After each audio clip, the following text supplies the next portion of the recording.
No cap. Like this, though. Now, look. Now, Detroit got a lot of dudes, a lot of talent, a lot of confidence. They got a lot of talent. They got a lot of young talent. They got the Amon Ra, St. Brown. They got a lot of talent. But Jameer listen Gibbs, though, David Montgomery. Jameer Gibbs. But that's what I was about to say, David Montgomery. So look though, that's the hybrid system versus the two-back system. And they even got a third back, I think, over there, right? So Christian McCaffrey, the hybrid running back, and then Who they got? Detroit, Elijah Moore too?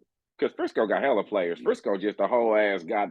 Frisco got yeah, but 37 million players. I'm saying Detroit uses a 2 to 3 back system. Yeah, David Montgomery and Jameer Gibbs, them two dudes just go crazy by themselves. That's what I'm saying. So but that goes back to my point where I'm saying how the league is moving. You got to have a 2-back system or a hybrid running back or both. And with that, you get more longevity out of your running back so you can trust them to be there and say, okay, we're going to pay both our backs to be here. You know, they may not get a max contract, but they could get more than they was getting because they are leaning on each other and there's more of a trust factor. And then you have the hybrid running back who's able to do more. So like Christian McCaffrey, they should get more. That was what I was saying. And now you look, we going into the championship game. What two teams is there? The two teams that have the best hybrid running back, best dual threat running game. So what I was saying is that points to my point about the running backs, that right now you have these two teams. You have the Niners and you have Detroit that both have the two types of running backs that I was describing. You have the Niners who have the hybrid, arguably the best hybrid running back currently playing, Christian McCaffrey, going to the championship game. And then you have arguably the best dual back running backfield right now, which is Detroit. And you see that both of those teams are the teams that's going. One of them teams going to the Super Bowl, and both of those teams is, what is it, the NFC champion? What? Yeah, but what division is it though? It's the NFC. NFC championship. Yeah, but the Niners wasn't really that good, bro. Because Green Bay was whooping that ass. Green Bay was getting in that ass. And I don't know if you was watching that. Green Bay was tearing their ass up. No. Green Bay is better than people thought, because check this out. They scraped the number 1 seed, Dallas. You talking about the Cowboys? Cowboys be, man, listen, man, I ain't no Cowboys fan. They scraped them, and then also Debo went out. Yeah, I hear you. Now, I'm not saying that the Niners I'm not talking about the Niners as a whole right now. I was just talking about the running back. And Christian McCaffrey had two tugs. He sealed the game. He sealed the game with a win. The interception sealed the game. That interception that Jordan Love threw sealed the game. Hey, listen. No. About that interception, by the way, I haven't watched the young man much. Matter of fact, that's probably the first game I really seen him play, right? Me too. And he was looking good out there. But he wasn't, though. And I'm going to tell you why. Look at now, you know, football, I may not watch football like that, but football is what I do. That's what I do. Now, listen, let me tell you why he wasn't looking good. This is a real problem that a lot of athletes have. They can have success with bad mechanics and bad decisions. And as long as they're having success, people say they look good until the shit don't work no more because of bad mechanics and bad decisions. Now, let me tell you what I'm saying. Yes, I saw he was out there picking them apart, just like he was doing with Dallas. But you can ask my son, I'll pull him in here and you can ask him. I looked at him and he had threw an incomplete pass off his back foot. And I looked at my son, I said, oh, that boy a fool for throwing that ball like that. And my son was like, oh, that's what he do. He been doing that. He do that all the time. I said, man, he a fool for that. Like that, you tripping. That's what he do. So now we fast forward to the last throw. He throw the same type of throw. And like you said, that pick sealed the game. Well, why would he throw that throw? They interviewed him. And in the interview, he said, I know that I make non-traditional throws that I'm not supposed to make. But basically he's been successful making them. I don't want to misquote the last half, but basically that was the gist of it. Now we fast forward back to the game where the game is on the line. They driving again. He makes another one of those throws, but now it's a high pressure situation and you have to protect the ball. And what happens? Because of his mechanics and living dangerously, but being successful, coaches ain't really got on him like that. They let him live with it. Now they got to live with that pick too. See, one of the things that I'm about is if I don't care how great the athlete is, I don't care how much success they have, we got to clean up these mechanics because there's going to come a time sooner than later where if you don't clean up the mechanics, everybody going to be questioning the decision. Now that pick that he threw, if you go back and watch it, he didn't have to throw that. Man, hell no, he didn't have to throw it. What happened was, I get what you saying about all the mechanics, but that ain't what happened. What happened was, he threw it to the wrong damn receiver because he had a receiver running under that he was supposed to hit and just pick up the first down, hurry up and down and go try to make where they can get the field goal right. The fool tried to go deep. That's mechanics and decisions. You just said what I said your own way. You just said what I was saying your own way. You said he was supposed to do what? Say it again. What was he supposed to do? Underneath. Hit the receiver underneath. And hurry up to the line, either clock it or go back and come for another play or hit You talking about bouncing off the foot. I'm talking about throwing it to the in front of you. Yeah, okay. Now, why didn't he do that? Because they were trying to help him win the game. Based on what, though? He ain't never been in that position before. Based on the success that he had living dangerously prior with bad mechanics, and to his own quote, saying that he knows sometimes he doesn't make passes the traditional way. This was his first year. This was his first year, man. This is his first year getting a start. So I expect some money. Yeah. Man, he been playing behind Aaron Rodgers for the last 3 years. He ain't got no play time. So and Green Bay was boo-boo in the beginning, bro. He just came and did his thing. By the way, this points back to another point. I'm glad you brought up Green Bay. Green Bay started having more success when what?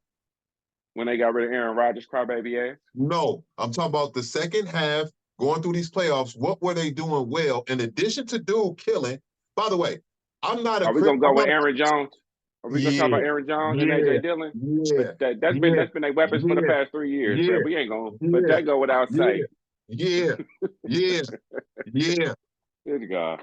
Yeah. Hey, when man. the running backs start really putting it together, but there's no football team without a running back. Huh? Say it again for the people in the back? There's no football team without the running back. Say it again for the people in the back. Come on, man. We already know what it is, man. They just don't want to pay them. Yeah. So guess what the running backs should do? Guess what the running backs in the O-line should do? Get their money up front. Take a knee. Man, hell no. Oh, hell we're not playing. Hell no. Hell no. Don't do that. Yes, you Cash do. them out. Cash them out, but don't take no knee. Don't Cash take no knee. We ain't playing. Play the game without us there. Yeah, you see what happened? Yeah, a lot of them players ain't finna get no money either. Nah, don't do that because there's too many people hungry. There's too many people hungry. Hey. Too many people hungry. No, too many people hungry. That's a bad idea. No, it ain't. Not if everybody do it. You ain't bigger than the NFL. If everybody ain't gonna do it. If everybody do it, who gonna play? Hey, not the owners. They start having running backs. They start having receivers playing running back. I said everybody. Yeah, but everybody ain't gonna do that. No, that is the problem. The problem is not that the owners is not paying them. The problem is that people won't keep their power. They're in the practice of giving Not away. even that though. Not even that. I watch football faithfully. So it's not even that. You know, baseball, they get their money, right? Baseball is the highest paid sport ever. Like but you know what baseball players do? When they have a gripe about something, they all sit out. Hey, baseball play like 360 games, bro. But they is the highest paid, not because just how many games they play. Look it up. They go on strike all the time. And when they do, they all sit out. But nobody just really be sitting up here watching hella baseball. So nobody watches hella baseball. That's why they get paid. Don't nobody watch that. Well, I mean, you only watch baseball probably unless you got somebody playing that you're rooting for, All I know, or it's the World Series. Nigga, all I I know, can't even name you a team that's good. all I know is when they want their money, they all sit out and they all get paid. Hey, listen. So Football take a ain't page like that. from the running But backs here's the NFL players. Take a page from the from baseball NFL players. Take a page from the highest paid people that we can think of in sports, the baseball players, and all go on strike and get your money. I tell you why I disagree. Well, let me not disagree. I'm gonna tell you why I don't think you should pay them hella money. I think everybody's entitled to their bread. Get your money. I think they should get their money off the rip. But I agree with that. Here's the thing. Some of these running backs be some J cats, bro. And they don't do nothing. And so when they get out, right, quarterback is a hit or miss too, right? But what I'm saying is the running back, you get the first year that your running back come out, your rookie year, if he's a high prospect, he's gonna come out, he's gonna do good. The next year, he's probably gonna be hurt. The third year, he's probably gonna be hurt and give you some half yards. But that contract year, that fourth year, that's when they come in there and they ball out. That's when you start seeing them. Oh, he breaking 17 tackles. He just ran for 2,000 yards. Great. Give him his money. That's what he's saying. Give me my money. This was my contract year. Boom. Here you go. Take 30 million for the next 4 years. Take 30 million for 3 years. Here you go. 10 million a year. Guess what? Now we get no production. Now this is the garbagest running back we ever had. Why did we even re-sign this fool? Give me a rookie who's gonna come out here and run. That's why I agree when they say, we ain't finna pay you hella money, because guess what?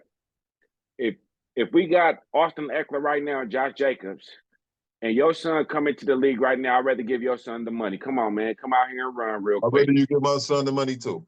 Now, yeah, of course you would. Now, would you pay? So would you pay Najee Harris? Nope. Hell no.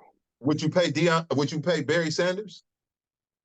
You're going too far back. Barry Sanders was getting paid. We going with he wasn't getting paid he wasn't getting paid what the scrubs get paid today. Their salary was way different. Would you pay Barry Sanders right now? If Barry Sanders in his prime was playing today, would you pay Barry Sanders? And he'd been playing for 4 years. No. You crazy. You try to stick. No. And you try to stick to your gun. No. Listen, let me tell you why. Saquon Barkley get paid? No. Would you pay Marshawn Lynch? This is a biased question. So no, but here, listen. No, man, listen. I'm all about running backs, man. I like Josh Jacobs. I don't want him to go nowhere. I like the running backs. I think the football team runs through running. That would win games. The only thing I'm saying is, I know that the running backs, it's not that their value going down or that they don't want to pay them. They don't want to pay them because they taking the most punishment on their body. So I know you're not going to give me the same productivity that you've been giving me these prior years on the. If you keep on getting hit every day, I give you the first 4. You get the first 4 years, you might do good 2 out of 4, maybe 3 out of 4. So you earned a good contract. What's a good contract to you? Because I'm not going to give you 40 million like I'm going to get a quarterback. I'm not going to give you another 30 or 25 million like I'm going to give this receiver, because they're going to last longer. Their position holds value longer than yours. You're going to keep on running through this. You're either going to break a leg, break an arm, break a knee, go through concussion, hurt your neck, hurt you, something about you, because you're going through this car accident every time with all these linemen. So you're not going to last. You're not going to be able to withstand and endure what you're going through. So that's why you get your money up front, because you're going to take the most beating. But on the back end of that, you're not going to be the same player. You get a few of them. Derrick Henry was the one. Would you pay Derrick Henry? Hell yeah. Back then, when on his first 2 contracts, because Derrick Henry was different. But look, as soon as you gave Ezekiel Elliott that money, what happened? You can't. But you just said Cowboys is trash. Zeke wasn't trash. You said the Cowboys is. I said the Cowboys do the same thing every year. And who team was he on? He was still a good running back. The Cowboys just do Cowboy shit. Exactly. He was a good running back with some Cowboy shit. What championship Derrick Henry won? Which one Derrick Henry won? How long has Christian McCaffrey been in the league? And how many times have he been hurt? No, how? Not many. Not many. How You a long? lie? You a You lie? a He lie. get hurt. He just comes back. Christian McCaffrey got the most are like tied for the most consecutive games without missing a game, without an injury, without being out in injury. That dude was injured in Carolina sometimes, and then he went to freaking first. I think we can look it up, but I think he played his first 3 years in Carolina without missing a game. Hey, listen, that's why he got the money. I just told But you, Christian McCaffrey. How long has Christian McCaffrey been in the league? What's the 6 years now? It Six, maybe 7? Six or 7. Yeah. And is he worth every dollar he getting? Yeah. But what the whole point of that is, I said Christian McCaffrey was the last running back to get the good contract. Nobody else is getting it behind him. If the Niners didn't want to pay him, would you want the Raiders to pay him to come there? Right now? Yes. No. You crazy as hell. Let me tell you why I say no. Because I knew you was gonna say you can go ask me this crazy ass question. That's a crazy ass question. Because you can't ask me that shit. That's like saying, "Would Patrick Mahomes leave the Chiefs? Would you want him?" No, exactly. Nigga. But no, nigga, because he a Chief. But if he come on, I'm gonna go get a Patrick Mahomes jersey. Fuck that nigga until then, nigga.